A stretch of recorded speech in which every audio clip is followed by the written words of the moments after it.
Então vamos lá. Agora a gente vai para a segunda parte, que é o que é linguagem.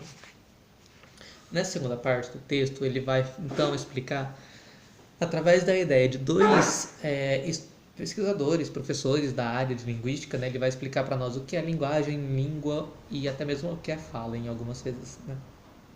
Como que esses dois pesquisadores estudam a linguagem, como eles enxergam a linguagem e a definem. Né? Esses dois pesquisadores é o Ferdinand Saussure e o outro que é o Chomsky, que eu não sei o primeiro nome dele, alguma coisa Chomsky. Bom, ele começa então falando do Saussure.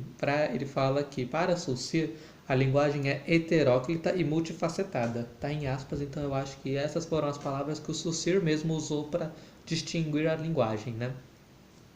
Isso quer dizer o quê? Que ela que ela abrange vários domínios. Ela é física, fisiológica e psíquica e pertence ao domínio individual e social. Aqui é outra citação, ó. Não se deixa classificar em nenhuma categoria de fatos humanos, pois não se sabe como inferir sua unidade.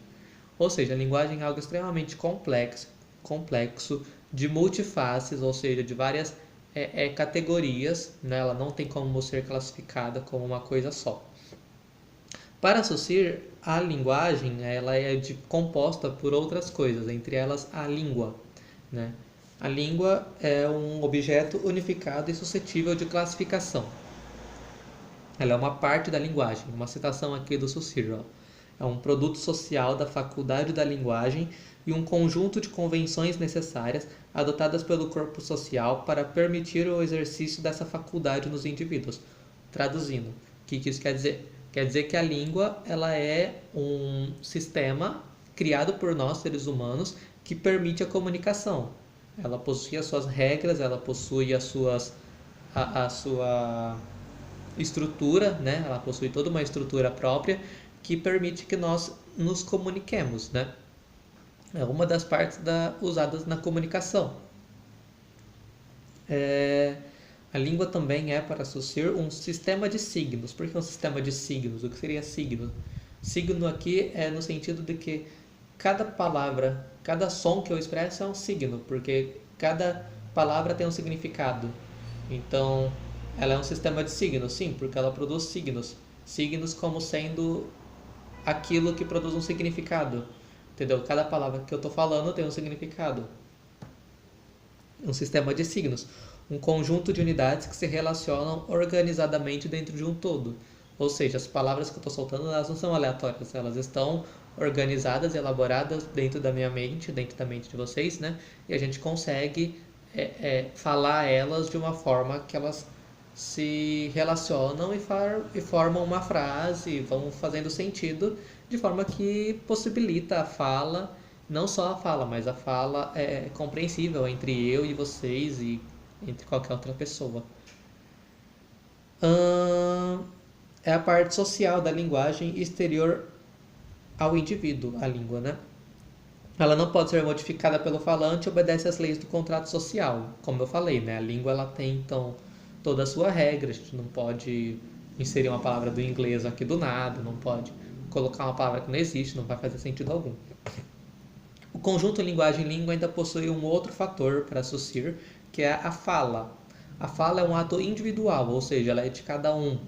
Por quê? Porque a fala é o resultado de combinações feitas pelo sujeito falando utilizando o código da língua.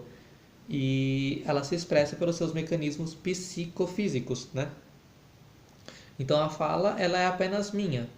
Ela é individual. Eu posso aprender a falar com 4 anos de idade, você pode ter aprendido a falar com 3.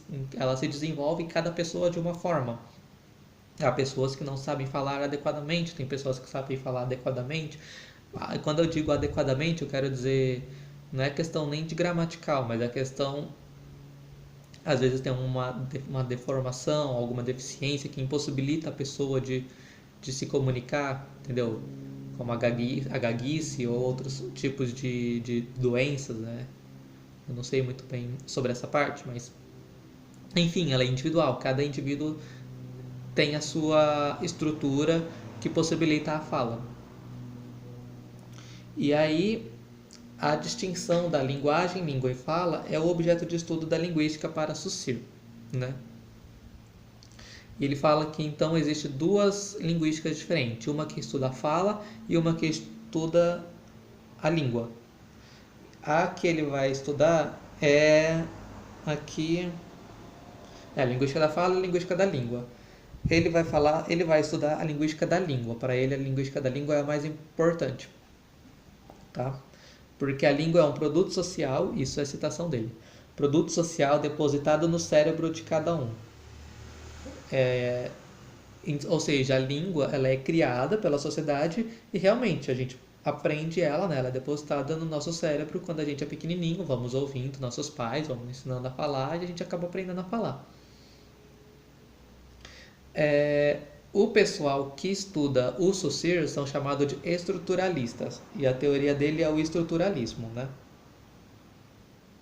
Para esse pessoal, a língua, como eu já falei, mas ainda ele complementa aqui, ó, a língua é uma estrutura considerada por uma rede de elementos, em que cada elemento tem um valor funcional determinado. Ou seja, né, cada palavra que a gente vai falando, cada som, ele tem uma função que se encaixa dentro da estrutura, dentro da frase, para passar a mensagem que a gente quer passar para a pessoa que está nos ouvindo. Agora eu vou pausar que eu vou ter que ler a parte do Chomsky para ver o que eu vou falar. Voltando. Então, o Chomsky, ele vai falar que a linguagem, citação dele, hein, ó. Doravante, considerarei uma linguagem como um conjunto finito ou infinito de sentenças, cada uma finita em comprimento e construída a partir de conjuntos finitos de elementos. Então, a linguagem ela é composta de elementos, certo? Considerarei a linguagem como um conjunto de sentenças, cada uma dessas sentenças finitas e infinitas. Porque ele fala que, assim, ó, toda linguagem natural possui um número finito de sons.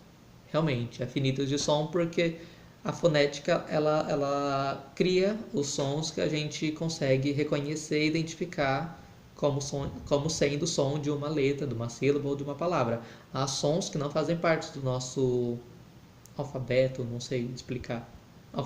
Do nosso alfabeto fonético, né? Igual no inglês, nós temos sons que são usados que não são usados no português. Então, toda língua possui realmente um número finito de sons, né? E mesmo que as sentenças distintas da língua sejam em números infinitos, porque realmente a gente pode produzir infinitas sentenças, cada sentença só pode ser representada por uma sequência finita desses sons. Realmente, não tem como eu escrever uma coisa e falar essa coisa de várias formas diferentes, não tem como. Cabe ao linguista que descreve qualquer uma das línguas determinar o que são ou e o que não são ditos nessa língua. Ou seja, para o Chomsky, o linguista ele tem que saber o que é falar e o que não é falar em tal língua, né? Por exemplo, uma palavra do inglês ela não é uma palavra da língua do português. Isso é meio óbvio, mas é mais ou menos isso. Não adianta eu querer falar uma palavra em inglês ou palavras italianas, japonesas no idioma português que ninguém vai compreender, ela não faz parte dessa língua. Para Chomsky, as línguas naturais elas possuem propriedades essas que elas não são aprendidas por nós seres humanos. Ele acredita que nós seres humanos já nascemos com essas propriedades dentro de nós e elas são ativadas durante o processo de aquisição da linguagem. Para Chomsky, a linguagem ela é uma característica especificamente humana. A gente já nasce com essa capacidade de aprender idiomas, aprender a falar, criar a fala e tudo isso. E esse procedimento ele é feito quando a gente é criança, que a gente está nesse processo de aquisição da linguagem. É como se fosse um poder, vamos assim dizer, um superpoder que a gente ativa quando é criança e pronto, a gente tem essa capacidade, né? É transferida para nós geneticamente. Os pesquisadores que concordam com a ideia do Chomsky são chamados gerativistas, e a teoria dele é o gerativismo, tá? O Chomsky, que nem o Saussure, ele também separa a língua da fala, mas para ele usa outros termos. Ele vai usar a competência e o desempenho. O que é a competência? Eu vou ler aqui, ó. Competência linguística é a porção do conhecimento do sistema linguístico do falante que permite produzir o conjunto de sentenças da sua língua. É um conjunto de regras que o falante construiu em sua mente pela aplicação de sua capacidade inata para a aquisição da linguagem aos dados linguísticos que ouviu durante a infância. Ou seja, é a língua. Comparando a definição do Saussure, dá para fazer um contraponto, né? No Saussure ele define a língua e aqui ele define a competência, mas os dois são bem parecidos, né? Visto que a competência ela é o que?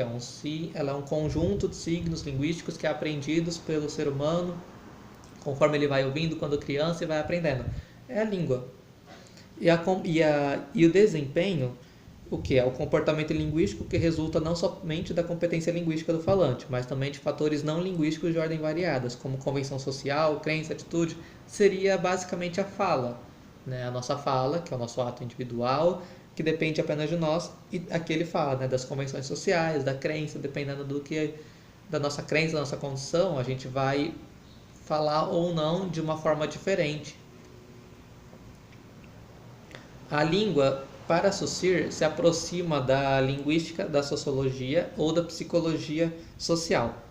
E a competência, que é do Chomsky, aproxima o estudo dele da psicologia cognitiva ou da biologia, tá bom?